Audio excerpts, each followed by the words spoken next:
If information is power, and I believe it is, then guess what? The postmodern era is empowering everybody. And I want to talk about that today and introduce you to somebody that you may not be aware of. His name is Gordon Borrell. Gordon and I have been friends for 20 years, and I think he is one of the he has one of the greatest minds in the world today, because it is so singularly focused on advertising. Gordon's company can tell you anything that you need to know about advertising, and they track trends to give advertisers a sense of where things are going. And let me tell you, Gordon Borrell is rarely wrong. So 20 years ago, when I first met Gordon, he was spot on in his predictions of where things were going.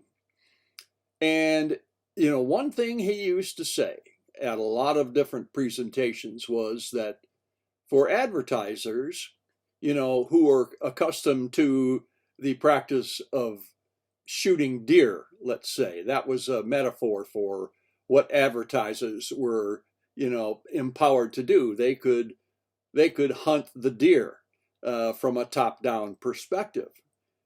But he said, the deer now have guns.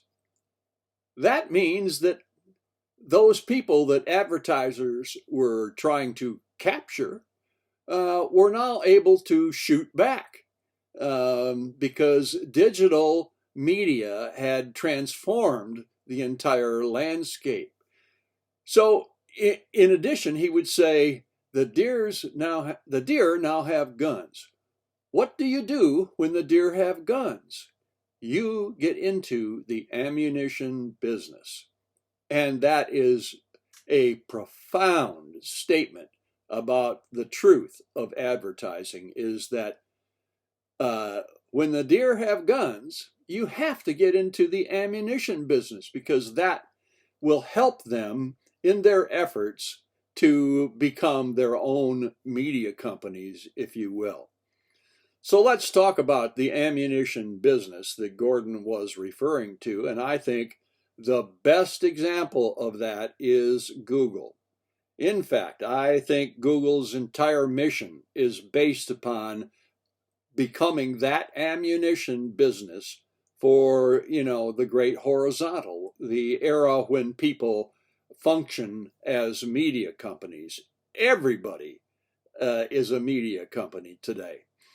And, the postmodern era of human history, the mantra is, I participate, therefore I understand. So, human beings participating in their own forms of media by becoming media companies, they are participating in activities surrounding them and not simply spectating.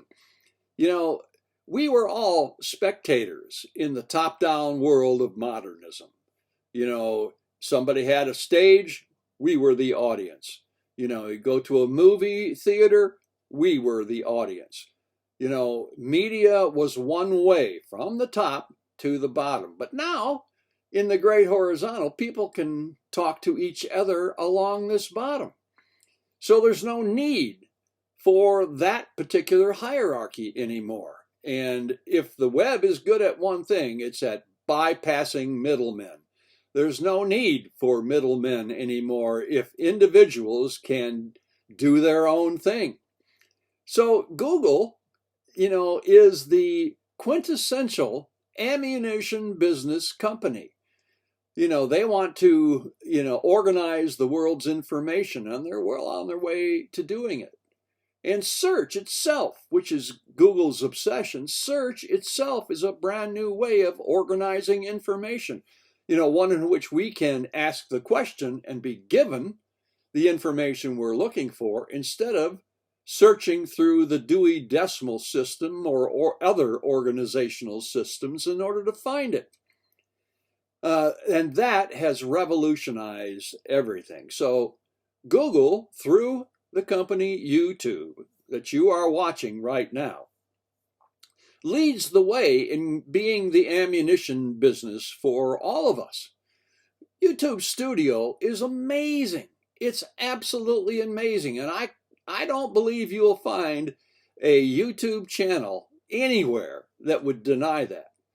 They have made it so easy for everyday people to become, technically accelerated businesses, if you will, through the use of their tools that they provide as a part of being the ammunition business. So we are all media companies today. I remember books like Look Out, Here Comes Everybody, and We Are the Media. And, these kinds of books all spoke 20 years ago about what era we were entering. And meanwhile, I need to talk about this for a minute, old media, especially local media companies, and that impacts especially the news business. Local media companies especially still sell advertising using the old model known as gross rating points. And gross rating points is a mathematical formula that considers the reach of a particular piece of video and the frequency with which viewers see that particular video. If you had a reach of 5 million people, well, that was a pretty good reach, and you could advertise to those 5 million people once, and they would see the message. But if you didn't have that kind of reach, then you relied on a metric known as frequency. So, let's say, an advertiser wants to reach those same 5 million people, but he only has a reach of 100,000. Well, he's going to have to rely completely on just bombarding people with the same message in order to reach the impact of the guy with 5 million viewers. And that, I think, is a net turnoff to viewers. I mean, I've recommended that advertisers, use the data that they have to organize their viewers in a way that they can be respectful to them. For example, let's say an advertiser wants a 3-month schedule on this particular media company, and they want to reach X number of people. Well, as viewership has declined, that reach number has shrunk, and the frequency number has gone way the hell up, to the point where we as viewers are just sick of it, and we will do everything we can to avoid them. That's the impetus behind the whole DVR revolution. The first guy I ever met who bought a DVR told me, I said, well, why do you want a DVR? And he said, because I don't have time for the ads. And when you consider that 20 minutes of every hour in the broadcast world is dedicated to marketing, you understand why, people want to skip the ads. But they still bombard us with the same ads. Well, the data exists for them to do it differently. Let's say that advertiser wants that 3 million viewers or that 3 million views or whatever, and he needs to bombard people with frequency in order to reach the threshold that has been set, for the advertiser to pay them. Well, I think that viewers have so much power today that we could force these media companies into saying to that advertiser, wait a minute, in 1 month you have exceeded our threshold for, viewer tolerance. And therefore, the second month, you are going to pay double if you want to run that same ad. And in the third month, you're going to have to pay double of that if you want to continue bombarding my audience with the same message. So that does one of two things. Either it provides money for the media company, found money for the media company, or it forces the advertiser into creating new content. And that's what I think would happen. And that would relieve this sense that we are just bombarded by ads.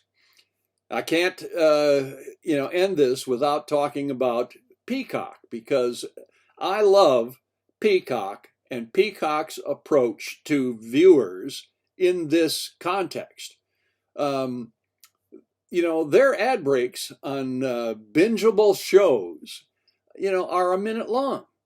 And they will give us a countdown clock that shows that minute counting down, so we feel again like we're participating with this, and that's okay. I think it's brilliant, and it's a strategy that other streaming companies should adapt. Finally, I want to say that the metric that media companies need to pay the most attention to is viewer loyalty. And loyalty is an idea that can be measured. All you have to do is set thresholds in your database so that you understand who the viewers are that are loyal to you, and perhaps treat them with a little more respect than they do everybody else. I think that would do tons of good for advertisers who still have a need to get their message out there.